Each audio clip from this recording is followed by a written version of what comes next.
Аю Холдинг представляет. Пей вино, в нем источник бессмертия и света. В нем цветение весны и минувшие лета. Будь мгновение счастлив средь цветов и друзей, ибо жизнь заключилась в мгновение это. Омар Хайям. Виноградарство в Кыргызстане уходит в далекое прошлое и имеет многовековые корни. Исследования ученых доказали, что виноград в Средней Азии был введен в культуру около 6000 лет тому назад. И уже в те времена существовала достаточно высокая техника выращивания винограда и виноделия. Во времена расцвета персидской цивилизации среди народов Средней Азии был распространен зороастризм. Виноделие считалось благородным делом, а потребление вина выступало непременным ритуалом во всех торжественных случаях. Походы Александра Македонского в 327-329 годах до нашей эры в Персию и Среднюю Азию обеспечили новый всплеск для развития местного виноградарства и виноделия. Древние греки придавали большое значение изготовлению гончарных сосудов, хранению и выдержке вина. Завоевательные походы Македонского позволили установить торговые связи с Востоком и заложить основу Великого Шелкового пути. Загадочные скифы и саки, занимавшие промежуточное положение между Западом и Востоком, обслуживали караваны и среднюю часть Шелкового пути также были большими поклонниками этого напитка. В скифских захоронениях найдены керамические кувшины и греческие сосуды с остатками вина.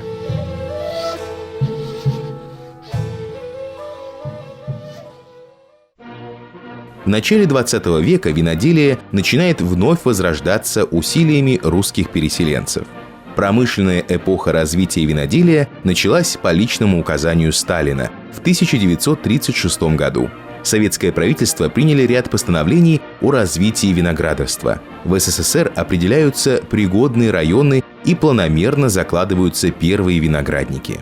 Благодаря вождю народов была создана мощная винодельческая отрасль, которая развивалась семимильными шагами. Уже к 1940 году площадь виноградников достигла 425 тысяч гектаров.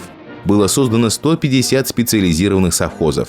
К 1981 году СССР занимал 4-е место в мире по площадям виноградников после Италии, Испании и Франции. В Киргизской ССР в 1943 году создан первый специализированный винсовхоз «Васильевский» в село Виноградное Чуйской области. Вторая мировая война еще не закончилась, но на исторической Тегеранской конференции 1943 года Сталин угощал Рузвельта и Черчилля лучшими образцами коньяков и вин, которыми Советский Союз мог похвастаться. В послевоенные годы винсовхоз расширялся и к 1964 году стало крупным предприятием с мощной производственной базой, вследствие чего переименован в винсовхозкомбинат имени Ленина. Завод строился на наших глазах, мы тогда были еще совсем детьми. Бегали, играли у виноградников, конечно, немного подъедали и сам виноград. Пожалуй, это был самый вкусный виноград, который я ел когда-либо в своей жизни. При заводе был клуб винсовхоза имени Ленина, ресторан, больница и садик. У нас было очень богатое село. В советское время совхоз «Миллионер» имел более 2000 гектаров виноградников и обеспечивал сырьем Фрунзенский шампан-комбинат. На виноградниках выращивали лучшие сорта винограда для производства шампанских и столовых вин. Мускат киргизский фиолетовый за свои высокие качества на международных дегустационных комиссиях неоднократно получал наивысший балл. Успех и слава кыргызских вин и шампанского вышли за пределы республики. На стеллажах музея Массандра в Крыму имеются эталонные образцы кыргызских вин 70-х годов. Интеллигенция тех годов помнит, как повысилась культура потребления вина в республике.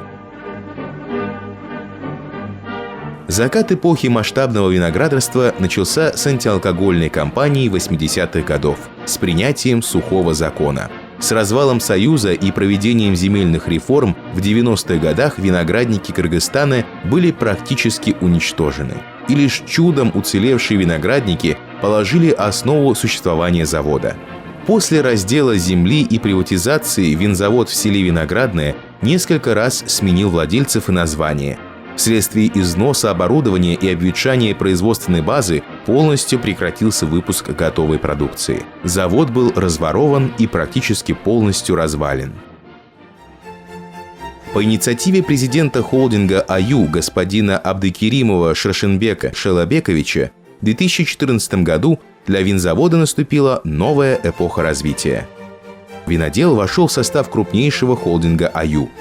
Инвестированы около $3 миллионов на восстановление виноградников, производственных цехов и приобретение современного европейского оборудования. В концепции винзавода заложено производство натуральной продукции исключительно из собственного сырья. В настоящее время возделывается 307 гектаров виноградников.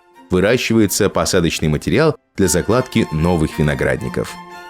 Восстановлен полный цикл производства от первичной переработки винограда до розлива готовой продукции. Построены цех первичной переработки винограда, цех брожения, цех хранения и выдержки виноматериала, цех перегонки коньячного спирта, купажный цех, цех розлива, склад хранения готовой продукции. Восстановлены подземные хранилища для выдержки вина и коньячного спирта.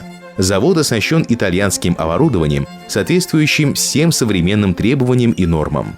Закуплены французские дубовые бочки, в которых осуществляется выдержка и созревание для дальнейшего производства выдержанного коньяка.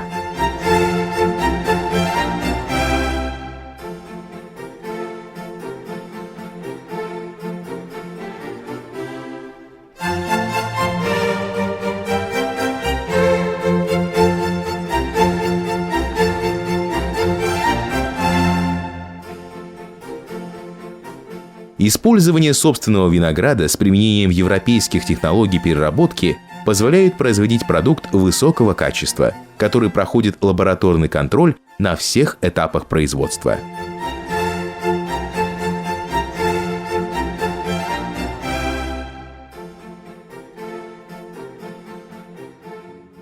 Начиная с 2015 года винзавод начал выпуск серии столовых и игристых вин, крепкого виноградного напитка чача под маркой Арчи.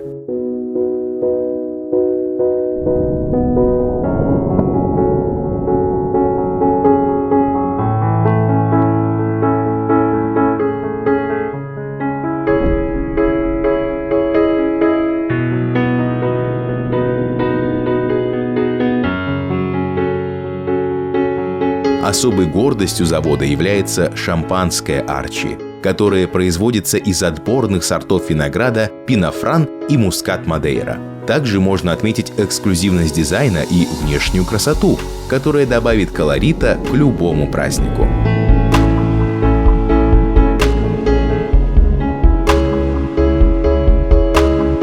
ООО «Винодел» – первый винзавод республики, уникальное предприятие, основанное в 1943 году и чудом сохранившееся в наши дни.